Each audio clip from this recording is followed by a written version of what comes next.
Good morning and a very, very happy morning. We are experiencing Stillness Speaks written by Eckhart Tolle. और हम बात कर रहे हैं suffering at the end of the suffering, ये दुख और दुख को ख़त्म करना।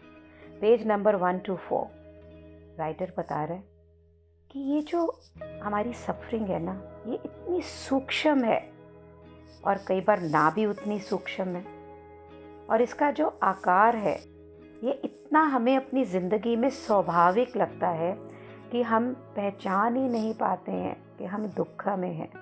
क्यों? क्योंकि ये हमारी ईगो को सेटिस्फाई भी करता है। इरिटेट होते हैं हम, इम्पेशेंट होते हैं, गुस्सा आता है हमें किसी के साथ गुस्सा है, हमें किसी चीज़ पे गुस्सा है, हम रिसेंटमेंट करते हैं, हम कंप्लेन करते हैं। ये हमारे लिए कितना नेचुरल है ना। क्या हम ये मानते हैं कि जब मैं कंप्लेन कर रहा हूँ तो ये दुख है, कि मैं थोड़ा इम्पेशेंट हो रहा हूँ तो ये दुख है? नहीं, हमारे लिए तो बिल्कुल नॉर्मल जीवन है। जीवन हम जीते ही ऐसे हैं। तो आप रिकग्नाइज़ करना सीख सकते हैं ये सारे आकार सफरिंग के, जैसा कि होते हैं ये आप इन्हें जान सकते हैं कि मैं इस मोमेंट अपने लिए सफरिंग क्रिएट कर रही हूँ, मैं अपने लिए दुख का कारण क्रिएट कर रही हूँ। मैं लैंडमार्क में बैठी थी, सेशन चल रहा था बैंगलोर में, और मेरा ध्यान मेरे पति की तरफ था, हस्बैंड की तरफ था। तो मेरे एक टीम टू है उर्वशी। मैंने उनसे कहा, यार मैं हर जगह बटी हुई रहती हूँ, यहाँ हूँ तो मुझे बहुत अच्छा लगता है पढ़ना, पर मुझे मेरे हस्बैंड की याद आती। वहाँ होती हूँ तो मेरे को दिल लगता है लैंडमार्क कितना अच्छा था। उसने बोला, कितने बड़े दुख का कारण है ये शालिनी। उस वक्त मैंने सोचा, हाँ, ऐसा नहीं कि हम जीवन में हमेशा बटे रहते हैं, होते कहीं हैं, कल्पना कहीं करते हैं, इच्छा कहीं करते हैं होने की, कुछ होता है और पाने की इच्छा कहीं और करते हैं। हमेशा हमेशा अपने को काट के दो में विभाजित रखते हैं। तो राइटर बोलता है, आप अपने आप को अनेबल कर सकते हैं, सीख सकते हैं कि आप ये जो दुख के आकार हैं इसे पहचान पाएँ कि मैं अपने लिए सफरिंग क्रिएट कर रहा हूँ। If you are in the habit of creating suffering for yourself, तो अगर आप अपने लिए दुख क्रिएट कर रहे हैं ना, तो ये बात पक्की है कि आप दूसरों के लिए भी सफरिंग क्रिएट कर रहे हैं। ये अनकॉन्शियस, अनचेतन मन के जो पैटर्न हैं, जो तरीके हैं, ये एंड में आते हैं, ख़त्म होते हैं जब आप सिर्फ उनके प्रति कॉन्शियस हो जाते हैं, चेतन हो जाते हैं और अवेयर होते हैं कि जब ये हो रहे हैं। क्यों? क्योंकि ऐसा तो हो ही नहीं सकता कि आप चेतन हो और आप सफरिंग, दुख क्रिएट करें अपने लिए। तो चलिए इसे फिर पढ़ के ठीक से समझते हैं। पहले कि हम अपनी नॉर्मल ज़िंदगी में खुद इतनी सूक्ष्म दुखों के साथ जीते हैं कि वो हमें दुख लगते ही नहीं है। आजकल बुद्धा मुझे इसी में ट्रेन कर रहे हैं। जब वो मुझे कंटेंट के लिए हम काम करते हैं, मैं ट्रेनिंग तैयार कर रही हूँ उनके साथ, अगर करते करते मेरे माथे पे छोटी सी भी एक सलवट आ जाती तो कहते हैं, शालिनी देख फिर से परेशान हो रही है, और बहुत मुस्कुरा के बोलेंगे, चिक चिक चालू हो गई है, चिक चिक चालू हो गई है। तो मुझे पता लग जाता है कि मैं थोड़ी टेंस हो रही हूँ या मैं इरिटेट हो रही हूँ। और धीरे धीरे अब मैं त्योरी माथे पे जब चढ़ाने वाली होती हूँ तो मुझे पता होता है कि बुद्धा ये बोलेंगे, तो मैं खुद अपने आप से डिक्लेयर करती हूँ कि no, I will enjoy the process. और फिर बुद्धा बोलेंगे, अब तुम बुद्धा हो गई हो, मीन्स पीस में आ गई हो। तो आप इसे रिकग्नाइज़ करते हैं, इस मोमेंट को पहचानने लगते हैं कि मैं अपने लिए सफरिंग क्रिएट कर रहा हूँ। और जैसे ही आप पहचानते हैं तो सफरिंग कैसे रह सकती है, क्योंकि आप चेतन हैं। क्या आप अपने लिए कभी खुद सफरिंग क्रिएट कर सकते हो? नेवर। तो अगर जब राइटर ये लिखता है कि आप अपने लिए सफरिंग क्रिएट कर रहे हैं और लोगों के लिए भी ज़रूर कर रहे होंगे, तो आप इरिटेट हो रहे होंगे तो आपके सारे लोगों को उसका इफ़ेक्ट है आपके व्यवहार का। आप इम्पेशेंट हो रहे हैं तो आपका व्यवहार लोगों के साथ इफ़ेक्ट, क्योंकि हम एक सोशल एनिमल हैं। तो चेतन आपके होते ही आपकी इरिटेशन ख़त्म हो रही है, आपकी इम्पेशेंस ख़त्म हो रही है, आपका गुस्सा ख़त्म हो रहा है, तो ये मान लीजिए कि आपके एनवायरनमेंट के अंदर एक रोशनी आ रही है। और राइटर लिखता है this is the miracle behind every condition, person, situation that appears bad or evil lies concealed in a deeper good.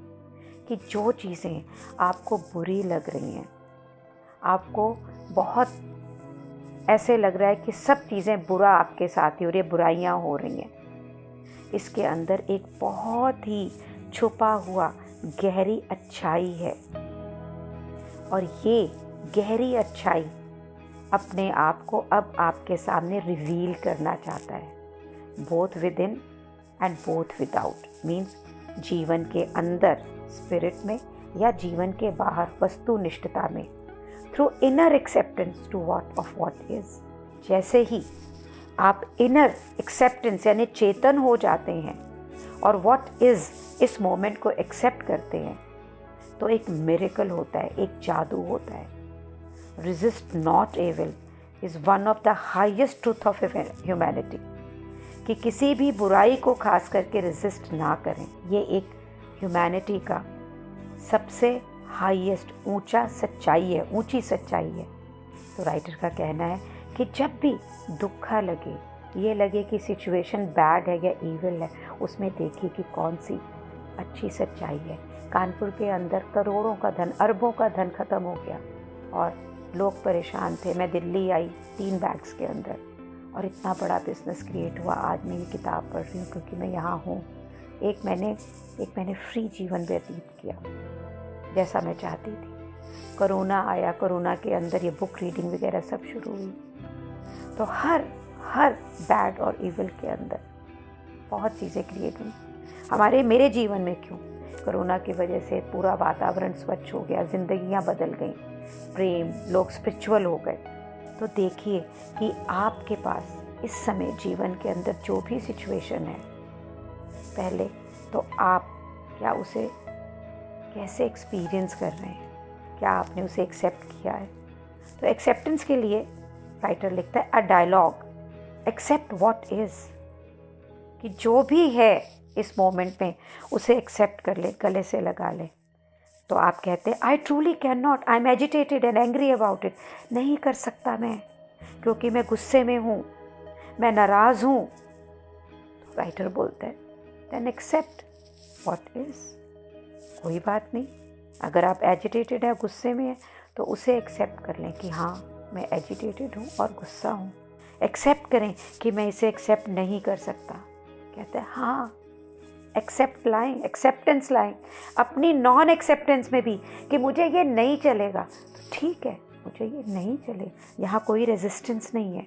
Acceptance है अपनी नॉन एक्सेप्टेंस के लिए भी। Bring surrender into your non surrender. कि जिन चीज़ों के लिए आप सरेंडर नहीं करना चाहते हैं, उसके लिए भी आप सरेंडर करें। And then see what happens. और आप देखो कि फिर जीवन में क्या होता है। मुझे ये बिल्कुल भी एक्सेप्ट नहीं था कि मेरा बेटा बिजनेस में से बाहर निकल आए। I surrendered to his non surrender.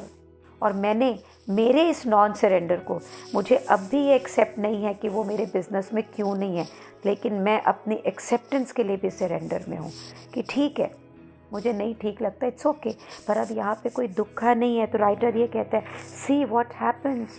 और ये देखो तो हुआ क्या है कि जब मैं इस नॉन सरेंडर में भी सरेंडर में हूँ कि ये मेरे ऊपर हावी नहीं है, इसमें कोई दुख नहीं है, तो वो अगर कोई भी जना, मेरे हस्बैंड, मेरे, उनका भी एक अपना स्टाइल है जीने का जो मुझे कम अच्छा लगता है, तो मुझे इस कम अच्छा लगने के लिए भी मैं सरेंडर्ड हूँ कि हाँ जी मुझे ठीक नहीं लगता वो मसाला खा रहे हैं या कुछ है। तो there is a peace there. पहले मैं उन्हें बहुत बोलती थी मत करो, so there is a piece.